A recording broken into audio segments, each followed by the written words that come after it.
పాకిస్తాన్ ఇప్పుడు న్యూక్లియర్ దేశం కాదా? పాక్ వద్ద ఉన్న న్యూక్లియర్ వెపన్స్ ను భారత్ దెబ్బతీసిందా అంటే అవుననే ప్రచారం జరుగుతోంది. న్యూక్లియర్ వెపన్స్ నుంచి రేడియేషన్ లీక్ అవుతున్నట్లు ప్రచారం జరుగుతోంది. దీంతో వాటిని చెక్ చేసేందుకు America nuclear audit aircraft Pakistan చేరుకున్నట్లు తెలుస్తోంది. పాక్ అణ్వస్త్రాలు ఇక ప్రయోగించడానికి పనికి రాకపోవచ్చని నిపుణులు అంటున్నారు. అయితే తమ అణ్వస్త్రాలకు ఎలాంటి ప్రమాదం జరగలేదని పాక్ వాదిస్తోంది. మరోవైపు బ్రహ్మోస్ దెబ్బకు అణ్వస్త్రాలు దెబ్బతిన్నాయని నిపుణులు అంటున్నారు.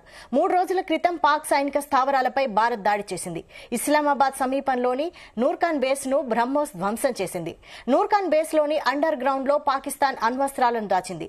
బంకర్లు బద్దలవడంతో అణ్వస్త్రాలు దెబ్బతిన్నట్లు అనుమానాలు వ్యక్తమవుతున్నాయి.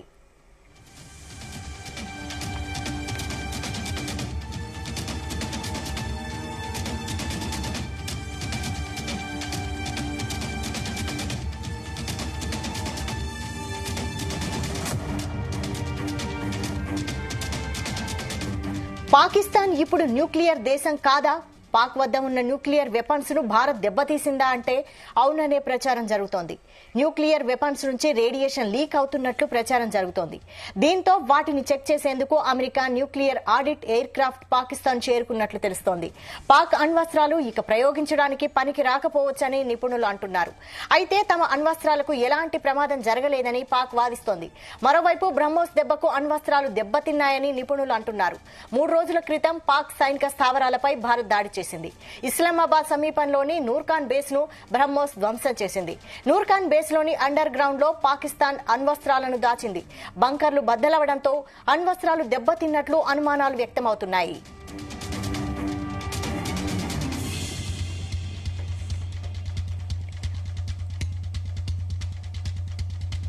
ఇదే అంశంపై మరిన్ని అప్డేట్స్ మా ప్రతినిధి శ్రీచరణ్ అందిస్తారు. శ్రీచరణ్.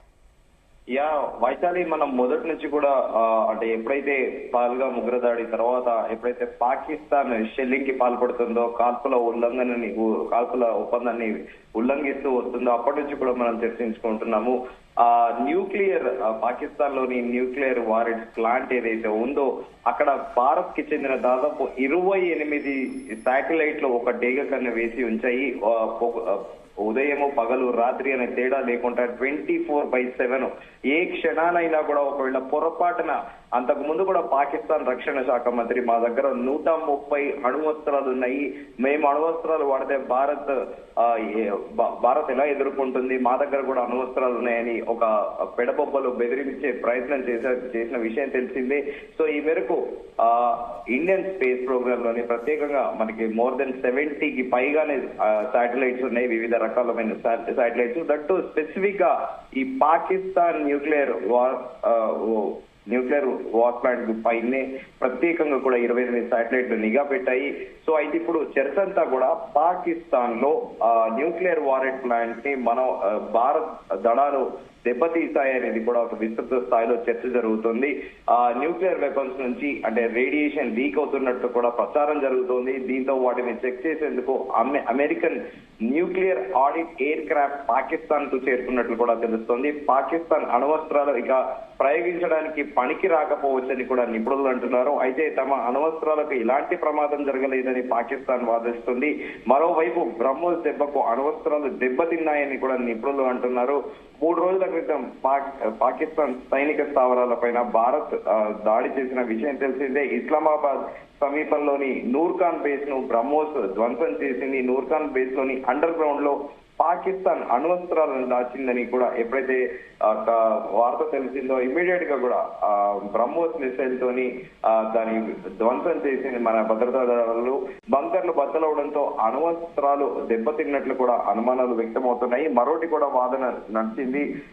బిఫోర్ ఒకవేళ పాకిస్తాన్ పరిస్థితి ఏంటంటే పిచ్చోడి చేతిలో రాయి అన్న పరిస్థితి కూడా ఉంటుంది. ఒకవేళ పాకిస్తాన్ దగ్గర అణ్వస్త్రాలు ఉంటే ఎప్పటికైనా ప్రమాదమేనని ఇదే సమయంలో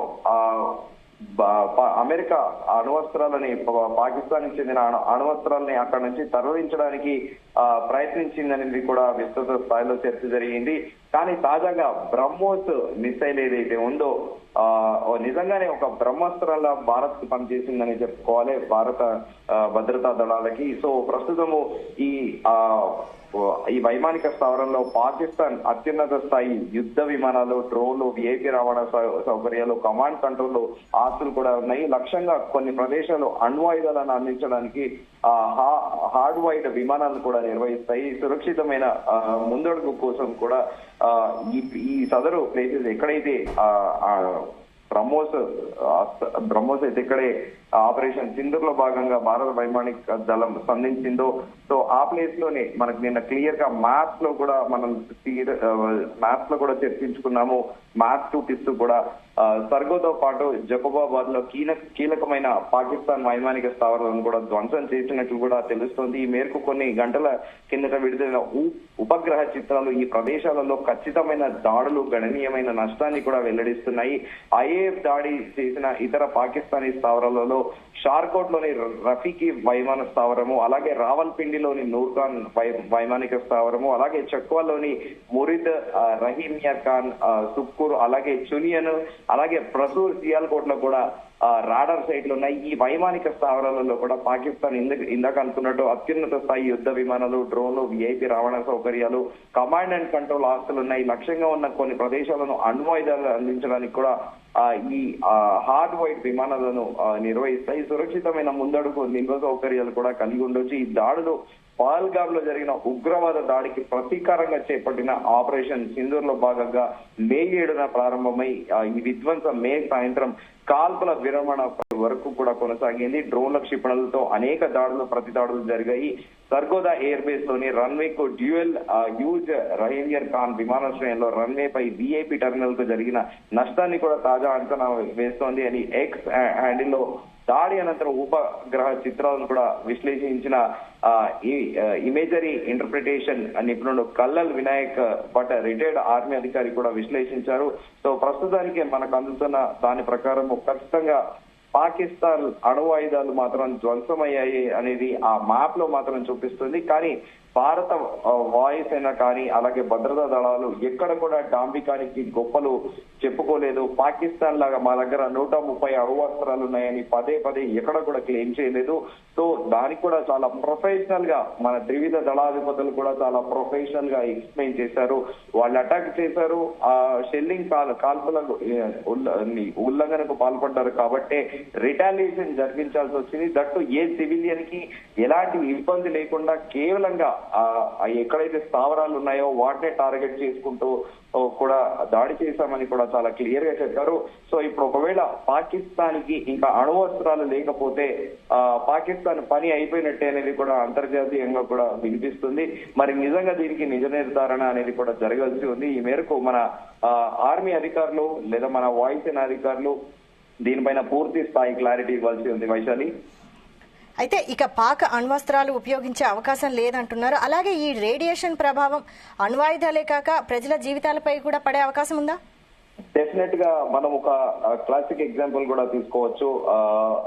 ప్రపంచ యుద్ధం అప్పుడు కూడా, రెండో ప్రపంచ యుద్ధం అప్పుడు నాగసాకి, హిరోషిమా, జపాన్ లో అమెరికా ఏదైతే అణుబాంబు వేసిందో దాదాపు ఇంకా స్టిల్ మోర్ దెన్ 7 డికేట్స్ అవుతుంది. ఇప్పటికీ కూడా ఆ ప్రభావం అనేది జపాన్ లో ఉంది. జపాన్ లో మన తీరుగా ఇక్కడ మట్టిలో వ్యవసాయం చేయరు, వాళ్ళు ఓడలలో వ్యవసాయం చేస్తారు.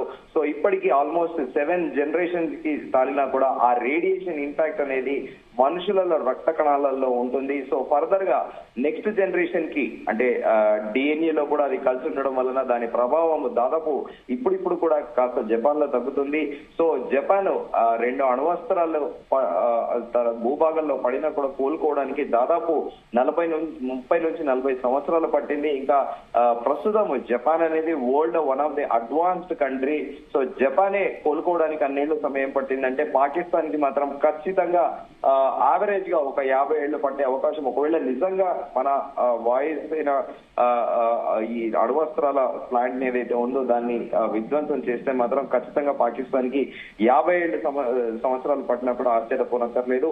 సో ఆ రేడియేషన్ ప్రభావం అనేది చాలా అతి భయంకరంగా ఉంటుంది అనేది కూడా నిపుణులు చెబుతున్నారు. Vaishali, right, thank you Sricharan.